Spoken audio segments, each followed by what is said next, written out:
All right, what's up, guys? Welcome back to episode 2 of the FUT Podcast. As always, you got myself, Jake, and Chai's on the line. Let's get into kind of what happened in this past week within FIFA content and market wise. So, first topic today, looking at the David Silva SBC. So they brought out a flashback or end of era, SBC, and they kind of brought out the two, which they've been doing in terms of. There's one that's a 94 rated and one that's a 97 rated. Have you had what are your thoughts on these two, guys? I like how they're doing this, where you kind of have two options for the guys that have no bankroll and really like. Say, there's a big Silva fan and he's got no coins. He could make this this regular one pretty easily. So I like how they're doing that. But me personally, I wouldn't use them just because of the 3-star weak foot. But I mean, his his dribbling is perfect. His passing is perfect. Yeah, you're looking at his 97. Yeah, his 97 is pretty much perfect, except for the weak foot, which, I mean, you got to have at least 4-star, if not 5. I mean, I don't use anyone that's 4-star as a striker or cam. Right. Yeah, I think I like the fact that they're doing the 2 rated as well.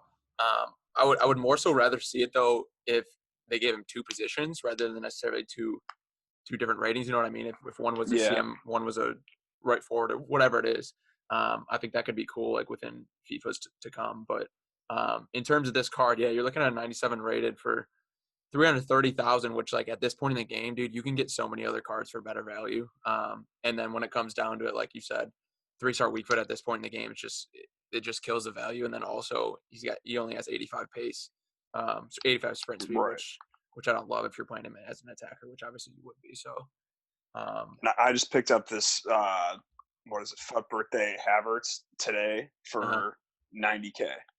Exactly. So, and you can get so much better deals off the market right now. Yeah. Right. And then just looking at his 94, like, dude, he's got 79 sprint speed, 170K. It's like the value is just not even close to being there. Right. 57 strength on that card too. It just there's not a lot going on. Right. Moving to your guy. So what is it? Undav, Dennis Undav, I think. Undav or something like that. Yeah. So he was released on maybe last Tuesday. Either way, it was Monday or Tuesday. He was released. And he's going for about 90K to complete right now. He's already expired, but you completed it. You seem to love the card. Yeah, he's and like I said, he was probably 80K when he completed, and he's up now just because of the cards are inflated. But yeah, what are your thoughts on him? Well, looking at him, he's got 5-star weak foot, which is huge. 3-star skills. I don't love that, but I mean, I'm pretty much just using him as a 70th minute sub for just turning and shooting. But he's got good pace. He's got 97 agility, 99 balance, 92 positioning, 94 finishing, 99 strength, 92 aggression. So this guy's just running all over the box as hard as he can, and he just blasts the ball. So he can shoot from either foot. He's a beast. His finishing doesn't feel great. I hit a ton of posts of them this weekend, which was very frustrating. What camera are you playing? I was playing him as a sub, so he was on 5 chem. Style. Like, are you boosting that finishing? I think I had a finisher on him. Okay. Yeah, so that's the only knock with this card, obviously, is like you got to play an entire German squad or you got to bring him off the bench. Yeah. But at this point, if you're completing this SBC for 80K, like you're probably just bringing him off the bench. Right. And my thinking was I had some duplicates that I just was tired of seeing sitting there, and why not just use them on somebody so I can open some packs. Right. So, yeah, that was an interesting one. Other than that, I think what did they bring any other big SBCs? Obviously, so in terms of players, so we can get to the Deluxe SBC. So, they first brought one on Tuesday, and it was kind of like the party bag that we had seen for previous promos. Just meaning, so they brought the SBC where it was, I think, 86 rated, right? Yeah. And you get to complete it for a top 5, a player from a top 5 league. So, when I was looking at the value, it was just like there's way too many shitters like across those leagues that I just didn't think it was worth it. And didn't you did one of them, right? No, I didn't touch any of them. Okay. I almost did when I got that duplicate shrimp from my ultimate SBC. Okay, but so I ended up just discarding him. Yeah, so that's I was with you. I was like, dude, this value is not here. 86 rated, one team of the week, one team of the season, or team of the week moments, and 60 chem. It's just like, yeah, I don't know how much we're looking at for that SBC right now, but to me, it wasn't worth it with all the options that you could get, especially with the ultimate team of the season coming. Right. And Looks like that after guarantee is 175 right now. So like you said, dude, you could get a football birthday Havertz for 90K. It's like you get 2 cards of caliber for just to get like a Benjamin Andre in this. So it's like, dude, it's not even worth that. totally not worth it. Um, And I saw a bunch of people complaining about how terrible their pulls were. I saw I think I watched a couple of YouTube videos where guys open a bunch of them, and I watched probably like 50 packs get opened, and nobody got anyone that would start. Like Kimmich's just probably the best pull. Yeah, that's the thing, dude. Like sometimes, like if I want to see if it's worth it, I'll just watch on Twitter, and you see everyone just pull garbage players, and I'm just like, dude, okay, this like confirms it. Right.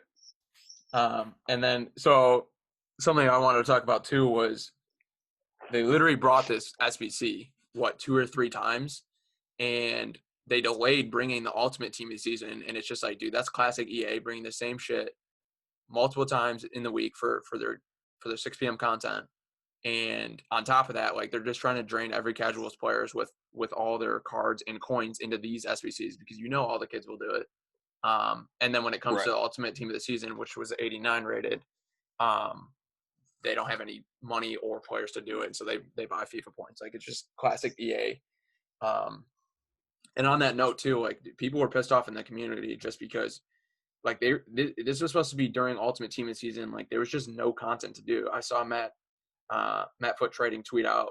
He's like, can we appreciate how mad it is during ultimate team of the season? We have Castro streaming GTA, Nick 28T streaming Lack of Us, Nick Run the Foot Market not even streaming, and Neff was streaming Football Manager. So it's like, dude, the biggest content creators of the entire game during ultimate team of the season, like literally the biggest promotion, maybe outside team of the year, no one's even streaming FIFA. It's like, dude, how does that not say anything to EA? Yeah, I don't know. I guess it's just kind of break mode for everybody until August. Yeah, exactly. That's kind of the thing where we're at right now. It's like, dude, the casuals probably stopped playing this game weeks ago, and now it's just like, I just don't understand how EA doesn't try to capitalize and like keep people on the game though by doing like good value SBCs, like making the ultimate team season like an 86 rated. Like who cares? It's June. You know what I mean? Like why don't you give back to the community a little bit?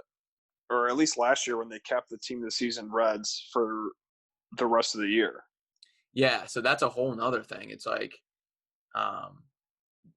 there's rumors that after this weekend, so you're getting reds, you're getting ultimate team season reds again this weekend, I believe. But after that, they're going back to team of the week. It's like, dude, why? Like, what is the point in doing that for EA? It makes no sense at all. And like the same thing with them bringing the man of the match cards. Like that was another form of content that they brought this week.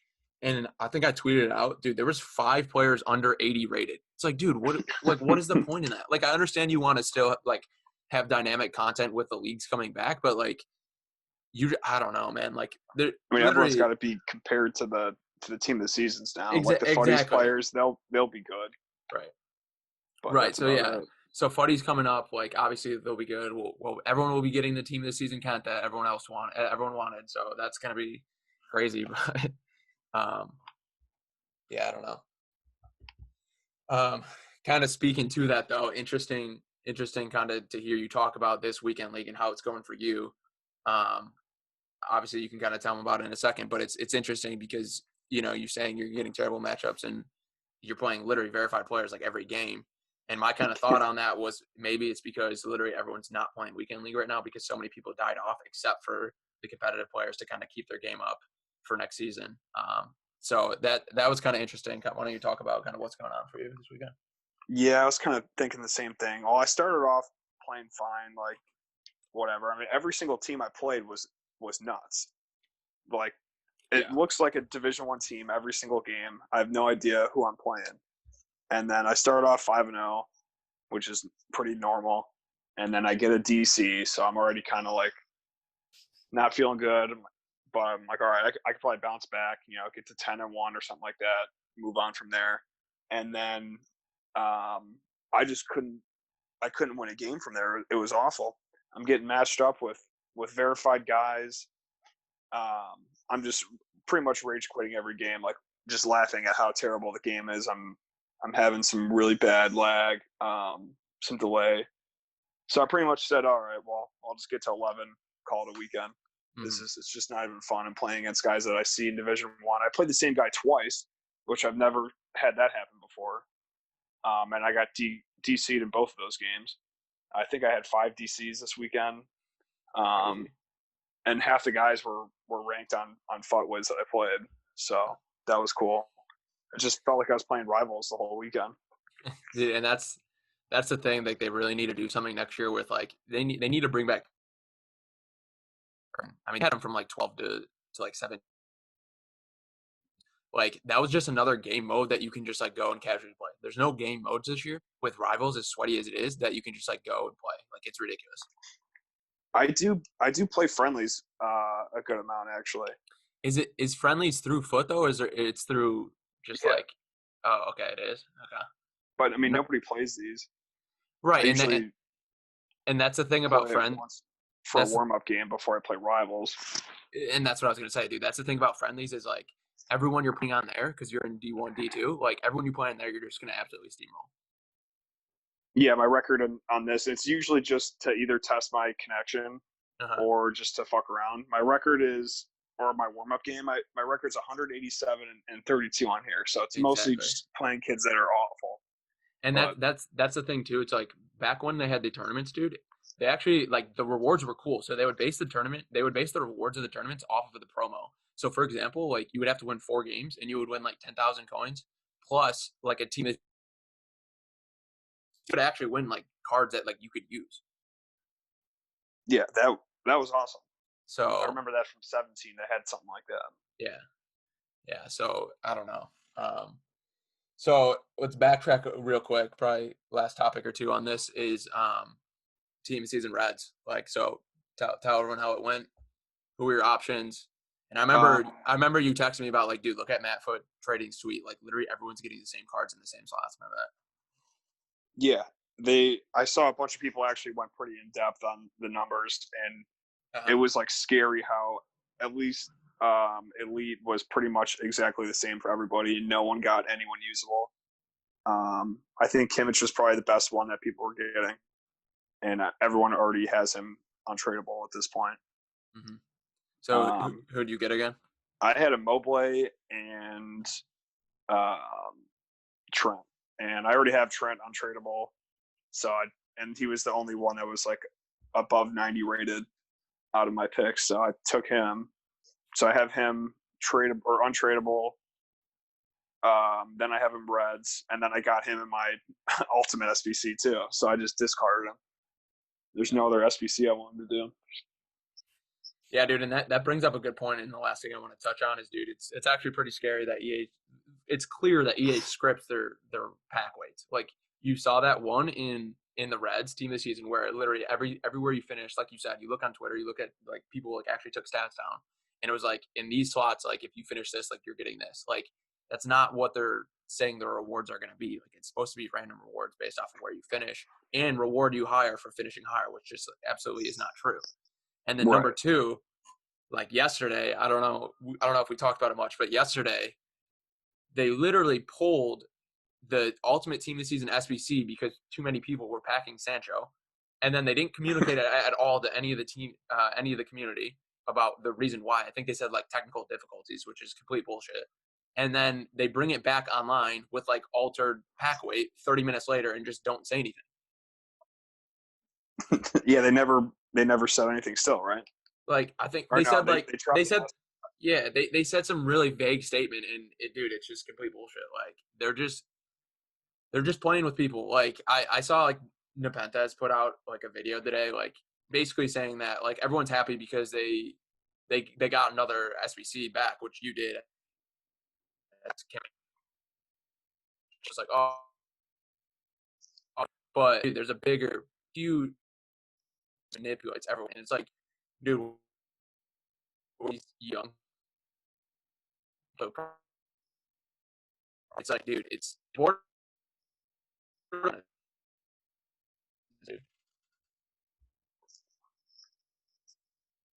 It's literally just online gambling with like already outcomes that are already determined though, just in the background that we don't know about. Yeah, it felt like it was getting worse and worse as the year went on. That's crazy, but we'll see what EA brings us this next week. Just the last thing we'll talk about, that they mentioned that new promo. What's it called? Like Heat of the Summer or something? Summer Heat. Yeah, Summer Heat. So it sounds like an MTV dating show. So who the hell knows what that's gonna be? But dude, they're bringing out on a Wednesday, which is like EA doesn't really do that. So I guess they just don't want people. They want people saving their packs. Yeah, so they brought out that new card design, which is a completely new design, obviously new promo, all FIFA. So don't really have an idea what to expect. Someone mentioned like just throwing all specials back in packs, which they've done that before, but like they haven't made like a full promo out of it. So if that's actually it, dude, if they're trying to make a promo out of something they've already done, like that's pretty cheesy. But I don't know. We'll have to wait and see what it's. They did a best of promos last year. That wasn't bad. That's what I'm saying. So like when Vinny Jr. was his Future Stars, that card was insane. Like that was back in packs. Right. Like they had a couple other really big ones. I thought that was a good one. Yeah, but I'm saying if they're trying to pivot like a promo off of a best of, like, dude, that's complete bullshit. You know what I mean? It's like just make it best of then. Because if in my eyes, like if they try to do that exact same thing, all they're doing is just trying to sell more FIFA points. They're trying to say like, oh, look at this promo, but really it's the exact same thing that they've given us the past 5 years. Yeah, but I mean, no one got any of those cards in the first place, so they think, oh, here's my chance to get them now, and then they still don't get them. Exactly. And if it happens too, just from the market side of things, dude, the game's already dying, like in terms of like the market. It's just going to continue to go down for the rest of the year just because of the lack of demand of cards and people playing. But if they put everyone back in pack, that just increases the supply of every big card. And so if you want to look at it from the market side, like that's just going to tank everything too, just as a heads up. Yeah, until they release an Icon SBC. Dude, I forgot about that. They still need to release a Prime, which is ridiculous, man. We're in June and they haven't released a Prime Icon SBC. Didn't they have one last year? A Prime Icon pack? They had a Prime Icon pack last year, but I don't remember the time frame. But dude, we're so late in the game cycle. You already lost a lot of people. Like, why did you not just put that out earlier, dude? Yeah, I thought that the Prime was coming this weekend or this week. Dude, I think personally the Prime Icon should come before Team of the Season because that's when you'll get the most people to do it, in my opinion. Because after you bring out Team of the Season, dude, like realistically, maybe there's only 20% of the Prime Icons that even compete with the Team of the Season cards. Yeah. Especially there's not many I would be using anyways. That's what I'm saying, especially from a value standpoint. You know, they had the mid icon going on during Team of the Season. Which was like, dude, there's maybe 5 icons in the entire game that can compete with that. That was ridiculous. Well, I did use Gorincha, his mid this weekend, and I did like him. So I'll give him that. What's is he 4-star, 5-star, or what is he? Yeah. Okay. Or 5-star, 4-star. Okay. Yeah, I've heard good things with him. So I'm not surprised. The good thing about the market being dead is that I can try a lot of these big cards that I never got to try earlier in the year. Yeah. Before heading into the new game. Yeah, as long as you're somewhat liquid, because if you have your same cards and trying to sell them, then you're selling into a seller's market, though. You know what I mean? Yeah. So. All right, boys. I think it's all I got. Anything else, Charles? I think that's all from me. All right, shorter episode this week. We'll see what the content they bring in the next few weeks. Probably try to start to get these up to Apple Podcast, to Spotify, and then start to try to potentially get some content creators on for some guest appearances. So with that said, thanks for listening, boys, and we're out.